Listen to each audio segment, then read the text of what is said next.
this little book shorten your daily effective practice time to no more than half an hour a day? Well, the short answer is, of course, no. But the long answer is...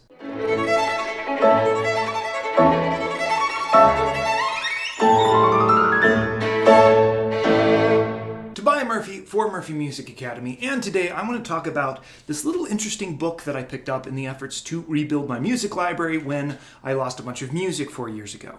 Now, besides replacing the music that I've lost, I've also bought a lot of violin pedagogy books by great violin teachers from around 100 years ago, most notably Carl Flesch. Now, around 100 years ago, the two most important violin teachers in Europe, which at that time essentially meant the world's two most important violin teachers, were arguably Carl Flesch and Leopold Auer, with Flesch representing the more western side and Auer mostly, of course, working in Moscow. Which is interesting because both of them actually come from the same place, which was Hungary. However, nowadays most people only really know of Leopold Auer because he was the teacher of Jascha Heifetz, and Carl Flesch's influence is still felt to this day, largely because this is about all that Leopold Auer bothered to write down.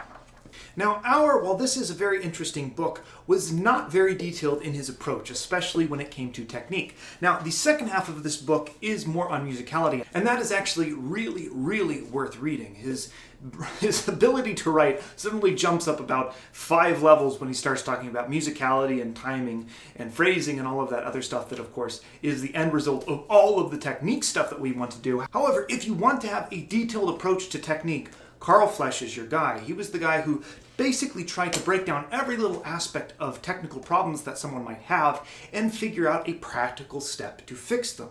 And I like to think of myself as a kindred spirit with Carl Flesch in that regard, especially considering the fact that over the past couple years I have developed a step-by-step method that I use on all of my students that gets rid of problems like shaky bow and being uncomfortable playing at the frog. After you go through this, you will be comfortable playing in any part of the bow. And I was very pleased upon reading his technique book that Carl Flesch actually came up with the exact same idea. Now, I'm going to be making a video about how to fix shaky bow and other basic bowing problems here pretty soon, so you are going to want to be subscribed for that. But you're also going to want to hit that bell button because I've looked at my analytics and most of my viewership is new, which means a lot of people are subscribing and they're not getting notifications. So go ahead and make sure you hit the subscribe, hit the bell button, and of course, right now, go ahead and like the video while you're at it. Now, Carl Flesch's incredible analytical mind didn't just lead him to figure out the most effective and efficient ways to practice every little violin technique, but also led him to ask the very important question of,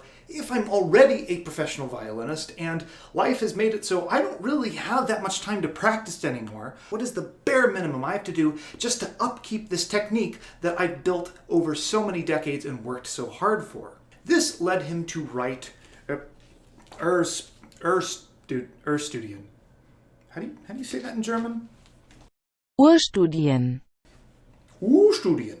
I would very much like to apologize to all of my German listeners for sounding like the Swedish chef. I know there is at least one of you because you emailed me, which reminds me you can also email me for lessons if you want a little bit more detailed explanation for how to fix specifically your technique. You can email me at admin@murphymusicacademy.org. Link will be in the description below. And remember that even if you live in Germany, you can still sign up for Skype lessons thanks to the magic of the internet. I teach a guy in Denmark, which I think is like right on top of you guys? I was right.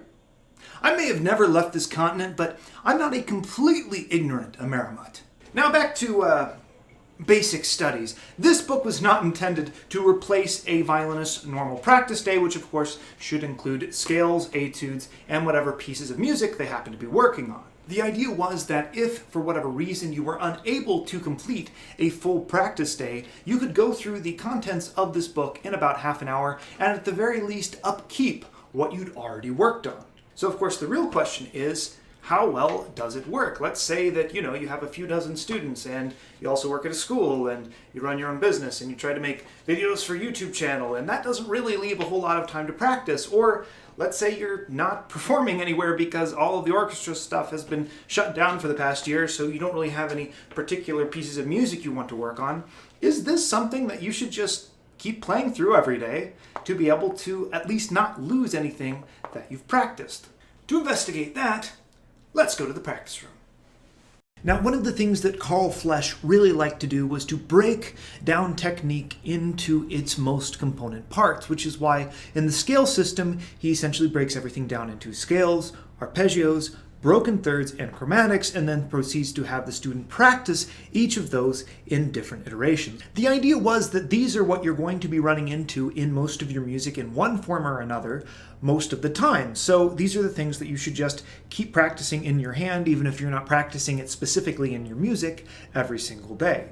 And then anything that falls outside of that is a little bit less common, so you kind of work on it when you get to it. He applied that same critical eye to the basic studies, except instead of practicing things that you normally run into on pieces, the whole idea is you're practicing the basic movements of the fingers of both hands because, well, you don't have time to practice pieces or scales or anything else.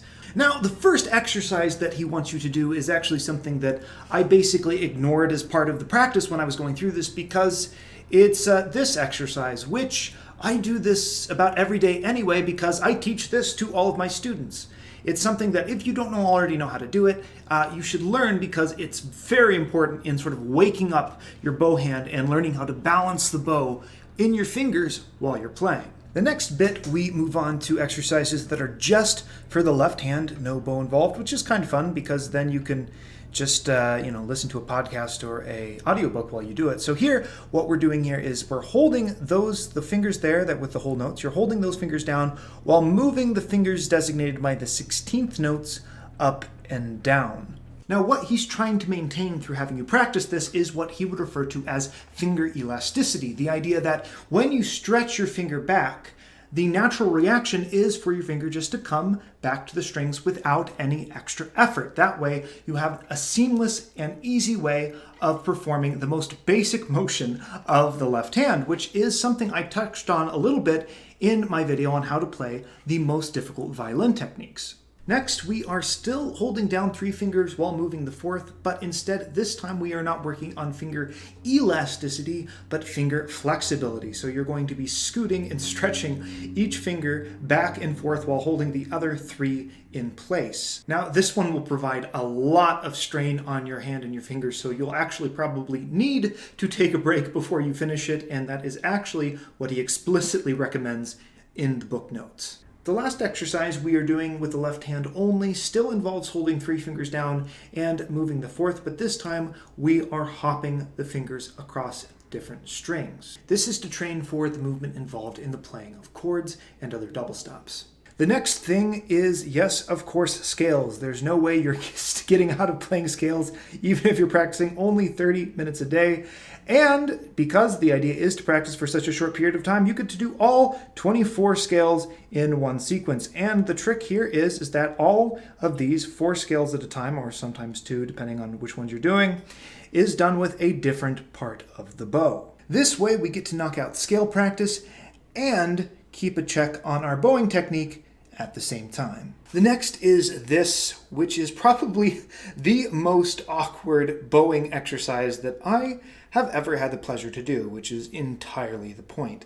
The idea here is that, again, you'll have to work things in the right and the left hands, especially if you want this to sound mildly intuitive. None of this is going to sound good, by the way. This is what I've discovered, which is why I'm not actually putting up any audio of myself playing this, is because this was not designed to sound good. This was designed to make 30 minutes feel like 3 hours.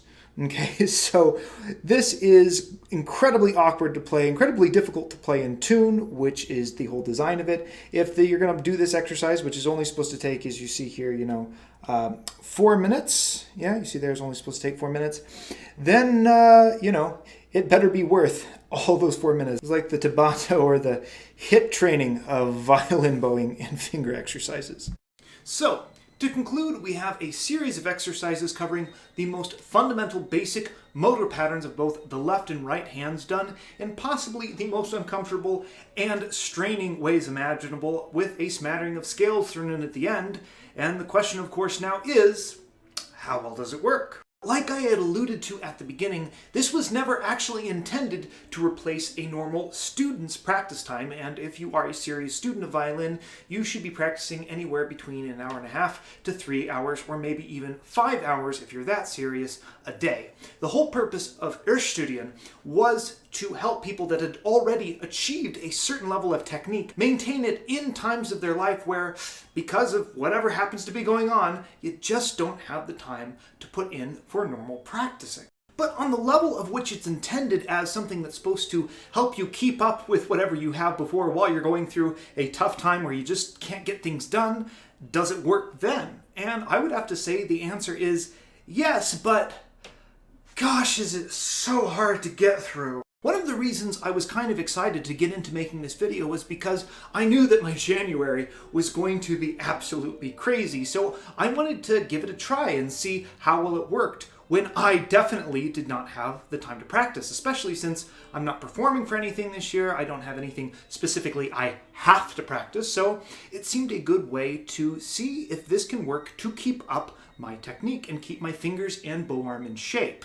And certainly when I was teaching lessons and I had to demonstrate something, my fingers and bow arm felt like they had been worked on. They felt like they had been loosened up. It didn't get that feeling that you have after you don't practice for a few days where your fingers turn to noodles. But you know how I said earlier that this made 30 minutes feel like 3 hours?